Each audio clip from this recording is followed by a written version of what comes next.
এবছর আমরা আমাদের যে মুক্তধারা অনুষ্ঠানটা হবে সেই মঞ্চের নাম রেখেছি মনোজ মিত্র, শ্রদ্ধেয় মনোজ মিত্রের নাম। আমাদের এই মুক্তধারা নাট্য উৎসবের মূল যিনি মাথায় আছেন, আমাদের সকলের প্রিয় বিশিষ্ট নাট্য ব্যক্তিত্ব অধ্যাপক ব্রাত্য বসু মহাশয়।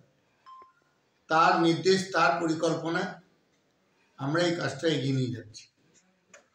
এবছর 5 দিনে 10টা নাটকের দল নাটক করবে, জেলার থেকে বিভিন্ন দলেরা আসবে। আমি এই অঞ্চলে প্রতিনিধি হিসাবে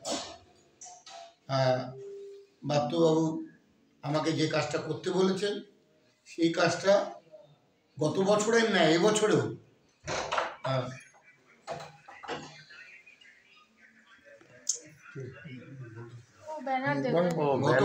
সুরজিৎদার কাছ থেকে সমস্তটা শুনে নিয়েছি এবং এই যে আয়োজনটা প্রথম থেকে যদি একটুখানি গুছিয়ে ইন্ট্রোটা বলে দেন।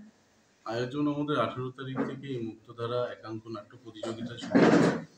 18 তারিখ থেকে 22 তারিখ অবধি 5 দিন ব্যাপী প্রোগ্রামটি হবে এবং প্রত্যেক দিন 2টি করে নাটক দল নিজের নাট্য মঞ্চস্থ করবেন। একাঙ্ক নাটক 1 ঘন্টা করে বা 1 ঘন্টা 10 মিনিটের মতন এক একটা নাটক, মিডিলে একটা ব্রেক থাকছে, তারপরে আর একটা নাটক হচ্ছে। এটা 5 দিন ধরে চলে। যেহেতু সারা বাংলা ব্যাপী নাট্য প্রতিযোগিতা, সেহেতু বাংলা থেকে কোন কোন নাট্যের দল আসছে, কোন কোন জায়গা থেকে আসছে? আমাদের নাট্য দল, এখানে অনেক নাট্য দল আছে, যে 10টি নাট্য দলের মধ্যে বালিগঞ্জ ব্রাত্যজন আছে, অশোকনগর নাট্যমুখ, দমদম শব্দমুগ্ধ নাট্যকেন্দ্র, ক্যান্ডিড থিয়েটার, শান্তিপুর সাংস্কৃতিক, নৈহাটি ব্রাত্যজন, ময়না অন্য ভাবনা, গোবরডাঙ্গা নিঃশব্দ থিয়েটার, মৃত্তিকা, চণ্ডীতলা ফ্রন্টাল। মানে জেলাগুলো থাকছে হচ্ছে কুচবিহার থাকছে, দক্ষিণ দিনাজপুর থাকছে, উত্তর 24 পরগনা থাকছে, পূর্ব বর্ধমান থাকছে, হুগলি থাকছে, কলকাতাও থাকছে। কি পুরস্কার আছে এই নাট্য প্রতিযোগিতা?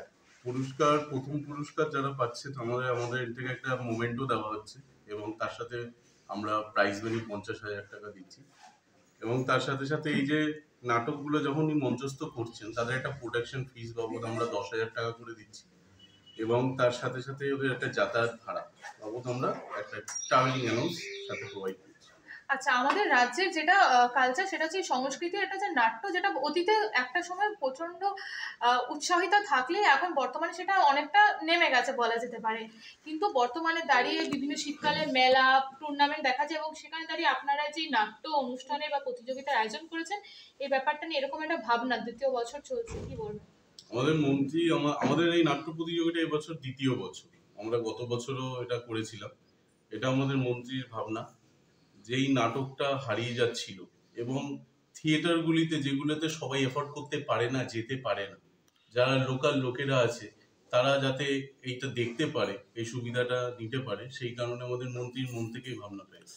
থিয়েটার হল তো এখন বিলুপ্তর পথে, কলকাতায় 2-1টা থিয়েটার আছে স্টার বলে, এখন স্টার এখন নাটক হয় কিনা জানি না, কিন্তু বিলুপ্তর পথে। সেই জায়গায় দাঁড়িয়ে আজকে এই যে নাটক যে আবার নতুন করে চালু করা, এই চালু করা সুরজিৎ রায়চৌধুরী ব্রাত্য বসুর তত্ত্বাবধানে হচ্ছে দমদমে, এটা পুরো কিভাবে আপনারা দেখছেন? আর কি দেখবে জনগণেরা, আমরা তো এটা চেষ্টা করছি। যারা নাটক বিলুপ্তর পথে বলছি না, কিন্তু নাটক তো মফস্বলে হয় একদম, হ্যাঁ, কিন্তু কলকাতায় নাটক থিয়েটার হলগুলো বিলুপ্তর পথে দেখতে পায় না। আমাদের শহর বা আমাদের দমদমে এই জিনিসগুলো হয়ে থাকে না, সেটাই ভাবনা আমাদের ব্রাত্য বসু যে এটা দমদমে। প্রথম বছরের তুলনায় 2য় বর্ষে কি নতুন অভিনবত্ব লক্ষণীয় হবে? অভিনবত্ব আমরা গত বছরও করেছিলাম, এবছরও করছি।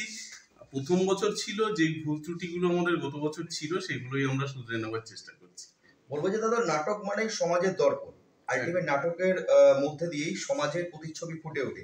তো এবারে যারা আসবে, কোন টাইম থেকে শুরু হচ্ছে, যদি টাইমিংটা একটু বলো, আর কি ধরনের প্রতিচ্ছবি এবার ফুটে উঠবে তোমাদের এই নাট্য উৎসবে? ভাবনা দিয়ে দেওয়া হয়েছে কি?